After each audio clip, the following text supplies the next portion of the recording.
Dad perfect events. The night I found out I wasn't invited to my own daughter's rehearsal dinner, I was standing in my kitchen in Portland, Oregon, folding the check I'd just written for $58,000. The final payment for Patricia's dream wedding. My name is Carl Bradley. I'm 58 years old, and I thought I knew what being a good father meant. Turns out I was wrong. I'd already covered everything Patricia had circled in those glossy bridal magazines. The venue, catering, photographer, flowers, band, everything she'd been dreaming about since she was 12. My late wife Barbara would have loved to see this day. I was doing it for both of us. I called Patricia to confirm the payment went through. "Hey, sweetheart," I said when she picked up. "Just letting you know the Riverside Gardens payment cleared. You're all set for Saturday." There was a pause. Music in the background, laughter, the clink of glasses. "Oh, Dad, thanks. That's great." Her voice sounded distant, distracted. I figured she was busy with wedding stuff. "So, what time do you want me there Friday?" I asked. "For the rehearsal dinner?" I was thinking I could come early, help set up if you need anything. Another pause, longer this time. Then a different voice cut in. Nathan, my soon-to-be son-in-law. Smooth and practiced like he'd rehearsed this. "Hey, Carl. Actually, the rehearsal dinner is just for the wedding party and immediate family. You know, keeping it intimate and meaningful." I switched the phone to my other ear. Immediate family? I'm her father, Nathan. I am immediate family.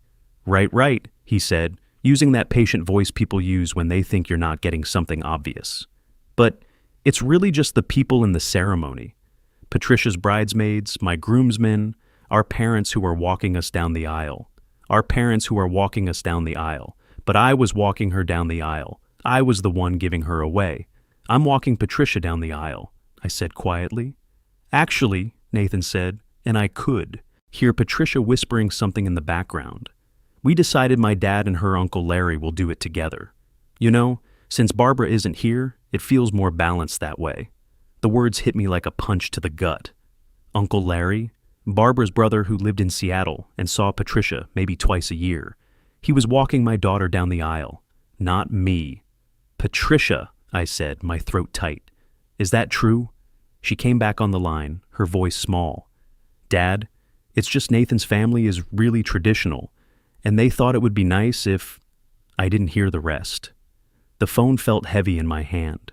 The kitchen, the one Barbara and I had remodeled together 20 years ago when I was still working construction between electrical jobs, suddenly felt too quiet, too full of memories. "Dad," Patricia said, "are you still there?" "Yeah," I managed. "I'm here. You understand, right? It's not personal. It's just, this is our day. And we want it to be perfect. Our day. The day I'd been saving. For since she was born. The day I'd liquidated part of my IBEW Local 48 pension to pay for. "Sure," I said. "I understand. Great. So, we'll see you Saturday at the ceremony. 2:00 sharp. Love you, Dad." The line went dead before I could answer. I stood there holding a silent phone, looking at the checkbook still open on the counter. $58,000. That number stared back at me. It wasn't even the biggest check I'd written for Patricia. There was the $15,000 for the down payment on her condo when she and Nathan moved in together. The $7,000 I'd quietly transferred when their credit cards maxed out during Christmas. The $9,000 for Nathan's landscaping business that never quite took off. I'd been telling myself, it's what fathers do. You help, you support, you make sure your kid has opportunities you didn't have. But this, being replaced by Uncle Larry, being excluded from the rehearsal dinner like I was some distant cousin, this was different. I didn't sleep that night. I sat in Barbara's old reading chair and stared at our wedding photo on the mantle. We'd gotten married at the church with $500 between us. No fancy catering, no band, no Riverside Gardens. Just love and a promise we kept through my electrician's wages and her nursing shifts. Barbara worked the night shift at Emmanuel Hospital for 15 years, so I could build my union career without us going under financially. The morning after that phone call, I woke up early. For years, that was Barbara's habit. She used to say the quiet before the world wakes up is when you think clearly. I found myself at the kitchen table at 6:15, staring at bank statements spread across the surface. When you're living on a union pension and the Social Security, you track every dollar. The pension from Local 48 isn't bad, but it's not unlimited either. Looking at the numbers now, really looking at them, I saw something I'd been too guilty to admit before. In the 3 years since Patricia met Nathan, I'd given them $89,000. I'd written it, down once in a notebook I kept in my desk. But seeing it in the morning light, the number felt heavier. $89,000 was more than I earned in 2 years as a journeyman electrician. It was the down payment on the house Barbara and I saved 5 years to afford. I picked up my phone. 3 text messages from Patricia, all sent after midnight. Dad, you're not mad, right? Nathan's family is just particular about these things. Love you. Can't wait for you to see me walk down the aisle Saturday. Walk down the aisle with Uncle Larry while I sat in a pew like any other guest. That's when something inside me broke. Not loud or dramatic, but quietly, like an old circuit breaker finally tripping after carrying too much load for too long. I opened my laptop and logged into the joint's checking account I'd set up for emergencies, the one Patricia had access to when she really needed help. The balance was $2,847. It should have been closer to $18,000. I clicked on the transaction history. $500. Withdrawal, car repair. $1,200 withdrawal, medical bill. $2,100 withdrawal, surprise tax payment. All within the last month. All while I was writing checks for wedding costs. I closed my eyes and let the truth wash over me. She wasn't just taking my money. She was taking it while actively pushing me out of her life. I picked up the phone and called my bank. First National, this is Kevin. How can I help you? Hi, Kevin. This is Carl Bradley. I need to remove someone from my joint checking account. All right, Mr. Bradley. Can I ask who you're removing? My daughter. I spent the rest of that morning making calls, the bank, my credit union, every account where Patricia had access. I closed them all. When I finished, my hands were steady for the first time in hours. That afternoon, I drove to a coffee shop across town and ordered black coffee. I needed to be somewhere that wasn't my house, somewhere that didn't echo with Barbara's absence and Patricia's betrayal. Halfway through, the coffee? My phone rang. Patricia. Dad. Her voice was tight, angry. What did you do? What do you mean? The bank called me. They said you removed me from your accounts, all of them. That's right. Why would you do that?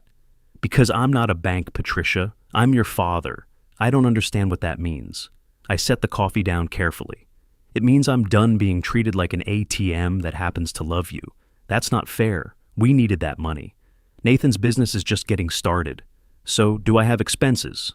You're retired, Dad. What expenses do you have? I laughed, a bitter sound that surprised me. I'm 58, Patricia, not dead. I have a mortgage, utilities, medical bills. The doctor wants me to get physical therapy for my back twice a week. That's $180 each visit my insurance doesn't cover. You have plenty of money. You're just being petty because of the rehearsal dinner thing. Petty. The rehearsal dinner thing. I paid $58,000 for your wedding, Patricia. That's not petty. That's more than I made some years working construction before I got into the union. Silence. And you know what? I was happy to do it. I wanted to, because you're my daughter and I love you. But I'm not paying for the privilege of being treated like I don't matter. Dad, you're overreacting. No, I'm finally reacting appropriately. What's that supposed to mean? It means the bank is closed, Patricia. Permanently. I could hear her breathing fast. You can't do this. Not now. The wedding is in 2 weeks. The wedding is paid for. Every penny. You'll have your perfect day. We need money for the honeymoon. We were counting on you to help with that. You always said you'd help us get started. I've given you $89,000 in 3 years, Patricia. You're started. 89? She sounded genuinely shocked. That can't be right. It's right. I have the records. $15,000 for the condo down payment. $7,000 for your Christmas debt. $9,000 for Nathan's business. $58,000 for this wedding. Plus dozens of smaller amounts for car repairs, medical bills, whatever emergency came up each month. Long silence. Dad, she said finally, and her voice was cold. If you cut us off, you're going to regret this. Something in her tone made my blood run cold. Is that a threat? It's a fact. We'll handle this our way. The line went dead. I sat in that coffee shop for another hour, waiting for the fear to come. But it didn't. Instead, I felt something I hadn't felt in years. Relief. like I'd been holding my breath for 3 years and could finally exhale. 3 days passed. I worked in the garage, organized my tools the way we used to do at the job sites, fixed the loose board on the deck, cleaned out gutters, normal things that made me feel like I was reclaiming my life. Thursday morning, the doorbell rang. I opened it to find a man in an expensive suit, leather briefcase, polished smile that didn't reach his eyes. Carl Bradley? Yes. He pulled out a manila envelope. You've been served. My stomach dropped. Served with what? A lawsuit. Your daughter and her fiancé are suing you for breach of oral contract and promissory estoppel. They're seeking $25,000. He handed me the envelope and walked away. I stood in my doorway, holding the envelope like it was contaminated. A lawsuit. My own daughter was suing me. I went inside and sat at the kitchen table. My hands shook as I opened it. Complaint for breach of contract. Plaintiffs Patricia Bradley and Nathan Wells. Defendant Carl Bradley. I scanned the pages. The defendant made repeated verbal promises to provide financial support for plaintiff's wedding and honeymoon. Plaintiffs relied on these promises in good faith. The defendant willfully and maliciously withdrew promised support. Amount sought, $25,000 for honeymoon expenses and emotional distress. They weren't just asking for honeymoon money. They were asking for damages for the crime of stopping them from draining me dry. My phone rang. Unknown number, Mr. Bradley, this is Gloria Martinez, attorney at law. A colleague mentioned your situation. Do you have legal representation? How did you know about this? Small legal community. Cases like yours are more common than you'd think. Have you been served yet? 20 minutes ago. Would you be willing to meet this afternoon? No charge for the consultation. 2 hours later, I sat across from Gloria Martinez in her downtown office. Maybe 50. Sharp eyes behind glasses. Calm presence that made you feel like things might be okay. She read through the complaint, making notes. This is textbook financial elder abuse disguised as a contract dispute. Elder abuse? I'm 58. You're a widower with adult children making financial demands under threat of legal action. That's elder abuse. She leaned forward. Tell me everything. So I did. The wedding costs, years of support, joint accounts, rehearsal dinner exclusion, the threat, all of it. She listened without interrupting. Mr. Bradley, do you have documentation? Everything. I keep detailed records. Comes with the territory when you're managing job sites. You document everything, or the contractors will walk all over you. For the first time, she smiled. Good. We're not just going to defend this lawsuit. We're going to destroy it. She pulled out a legal pad. Here's what's happening. They're claiming you made promises, but a promise to give a gift isn't legally enforceable unless it's in writing, and you've already given them tens of thousands. Any reasonable person would say, you've more than fulfilled any moral obligation. Over the next week, Gloria and I built my case like I used to plan electrical installations. Every detail mapped out. Every wire traced back to its source. Every bank statement going back 3 years. Every text where Patricia asked for money. Every email where I said yes. Every withdrawal from the joint account. The paper trail was devastating. $15,000 condo down payment. $7,000 credit card bailout. $9,000 failed business. Investment. $58,000 wedding costs, plus dozens of smaller amounts. $500 here for car trouble, $800 there for unexpected bills, $1,200 for what she called emergency expenses that I never questioned. If they push this to court, Gloria said, we show the judge exactly what kind of people they are. Part of me hoped Patricia would come to her senses, drop the lawsuit, try to rebuild what we'd broken. That hope died Tuesday morning. I was pulling weeds when Patricia's Honda pulled up. She got out, sunglasses on despite the overcast sky, walked toward me like she owned the sidewalk. We need to talk. I stood up, brushing dirt from my knees. I have a lawyer now, Patricia. You should talk to her. I'm not here about the lawsuit. I'm here about the wedding. My chest tightened. What about it? She took off her sunglasses. Her eyes were red, but I couldn't tell if from crying or anger. Nathan and I have been talking. We've decided maybe it's better if you don't come. The world tilted. Don't come to your wedding? It's going to be awkward with everything happening. The lawsuit, you cutting us off, making this about money. We don't want that energy on our special day. Making it about money? Patricia, you're the one suing me for $25,000. Because you promised, she snapped. You've always promised to be there for me. And now, when we actually need you, you're being selfish. I've given you nearly $90,000. And I'm selfish? So what? You think that buys you the right to judge us? To embarrass us? She stepped closer. Fine. Keep your money, keep your boundaries, but don't expect to be part of our lives anymore. Nathan's family warned me about this. They said you'd try to manipulate me, use money to control me. Each word hit like a physical blow. I have never tried to control you. Then why are you doing this? Why are you ruining the happiest time of my life?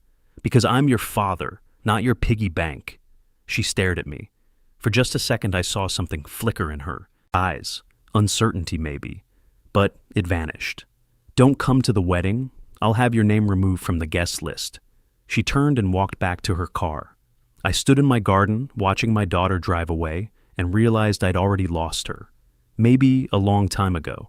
Maybe the moment I taught her that love could be measured in dollar signs. That night, I called Gloria. She uninvited me from the wedding. I'm sorry, Carl. Don't be. Now I know exactly who I'm dealing with. Then let's give them the fight they asked for. 2 weeks later, we stood in a courtroom. Not dramatic like in movies, just a small civil court with fluorescent lights and worn carpet. Patricia and Nathan sat with their lawyer on one side, Gloria and I on the other. Judge Linda Williams, late 50s, reading glasses on a chain, looked like someone who'd heard every excuse ever invented. Patricia's lawyer went first, young, overconfident. Your Honor, this is straightforward promissory estoppel. Mr. Bradley made specific promises to fund his daughter's honeymoon. The couple relied on these promises and are now in financial distress. He presented their evidence. Text messages where I'd said, "Don't worry, I'll help."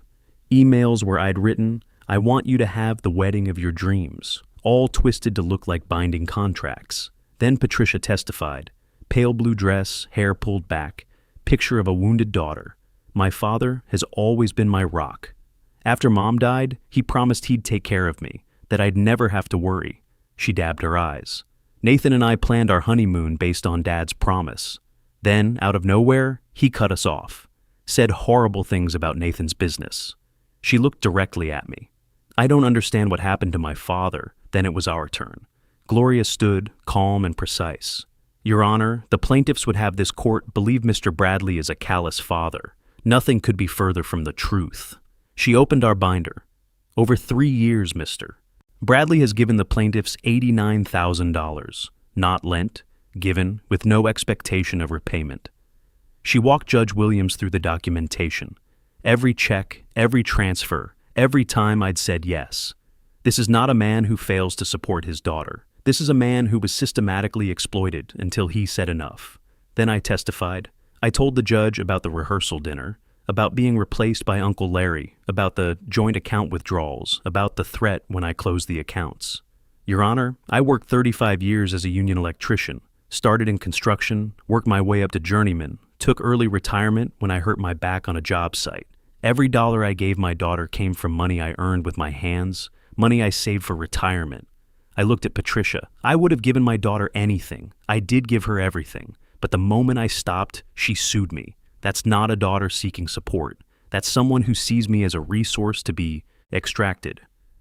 Judge Williams removed her glasses. Let me understand. Your clients received $58,000 for a wedding, $15,000 for a condo, and multiple other payments totaling $89,000 over 3 years. Now, they're suing for an additional $25,000 because Mr. Bradley declined to fund their honeymoon? Your Honor, the promises were made. Alleged promises, the judge interrupted. Verbal statements of support are not binding contracts, especially when Mr. Bradley has provided substantial assistance far exceeding reasonable expectations. She looked at Patricia and Nathan. I see this pattern frequently. Adult children accustomed to parental support, who view it as entitlement rather than a gift. When that support is withdrawn, they retaliate legally. Patricia stared at her hands. Nathan shifted uncomfortably. This court categorically denies the plaintiff's claim. Relief flooded through me. Furthermore, I'm troubled by the timing of this lawsuit, filing for emotional distress while excluding the defendant from a wedding he funded, suggests this action was brought in bad faith. She looked at Patricia's lawyer.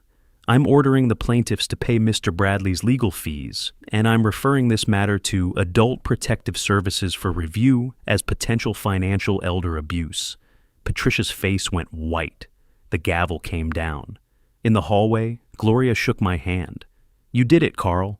Through the courtroom doors, I could see Patricia and Nathan arguing in hushed, angry voices. Their lawyer was packing his briefcase with sharp, frustrated movements. Do you think she'll ever understand? I asked. Gloria looked at them and shook her head. Some people never do, but that's not your responsibility anymore. I walked out into the bright Portland afternoon. The air smelled like rain and coffee from a nearby cart. Normal people doing normal things, completely unaware of the small war that had just ended. I bought coffee and sat on a bench in the park. I watched families walk by, fathers with their daughters, and felt something unexpected. Peace. Not happiness yet, but peace. My phone buzzed. Text from Joyce, my neighbor. Heard about the court stuff. Just wanted you to know I'm proud of you. Come by for dinner this week? I smiled and typed back. I'd like that. Over the following months, my life changed in small, important ways. I sold the big house full of memories and moved to a smaller place downtown with a river view. Joined a woodworking class at the community center, where some of the other guys were retired tradesmen like me. We'd work on projects and talk about the old days when union work meant something. I started volunteering at the library, reading to kids Tuesday afternoons. Reminded me why I'd wanted to be a father in the first place. That pure joy kids get from simple things, before the world teaches them to want more, always more. I traveled. Not extravagant trips, but real ones. Drove up the coast to Seattle, visited my old crew chief who'd retired to Bellingham. We spent a weekend fishing and talking about jobs we'd worked, guys we'd known. He told me about his own struggles with his son, how setting boundaries had actually saved their relationship in the long run. I flew to Denver to see my college roommate I hadn't talked to in 15 years. We drank too much beer and laughed about getting old, about kids who think they know everything. I lived for myself, not for Patricia, not for anyone's expectations. For me. 3 months after the court hearing, I received a letter. Simple envelope with handwriting I recognized. Dad, Nathan, and I got married last month. Small ceremony, just immediate family at the courthouse. We decided not to do the big wedding after all. I'm writing because my therapist suggested I try to explain some things. Nathan and I separated 2 weeks ago. Turns out he was only interested in me as long as the money was flowing. When it stopped, he found someone else whose father still had an open checkbook. I realize now you were right about Nathan, about boundaries, about everything. I stole from you, not just money, but trust and respect and love. I treated you like you were only valuable for what you could provide. I don't expect you to forgive me, but I needed you to know that I see it now. What I did, what I lost. I'm sorry, Dad. Patricia. I read the letter 3 times, then folded it and put it in my desk drawer. Part of me wanted to call her, but I wasn't ready. Maybe someday. Or maybe not. But I'd learned that love doesn't always mean rushing to fix things. The healing came slowly, like scar tissue forming over a deep cut. I started dating again, met Linda at the woodworking class. She was a retired nurse, understood loss, understood the importance of boundaries. We took things slow, enjoyed each other's company without expectations. I made new friends through volunteering. Guys my age who'd raised kids and learned hard lessons about when to help and when to step back. We'd grab coffee, talk about grandkids. Some of them we're lucky enough to have relationships with. That evening, standing on my balcony watching the sunset over the Willamette River, I thought about Barbara. She'd be proud, I realized. Not of the pain or the lawsuit, but of the man who finally learned his own worth. I raised my coffee cup to the sunset, to Barbara, to second chances, to the future. My name is Carl Bradley. I'm 58 years old, and for the first time in years, my life belongs to me. Sometimes the greatest gift you can give someone you love is teaching them that your love isn't for sale. True strength isn't in how much you can give. It's in knowing when to stop giving and start respecting yourself.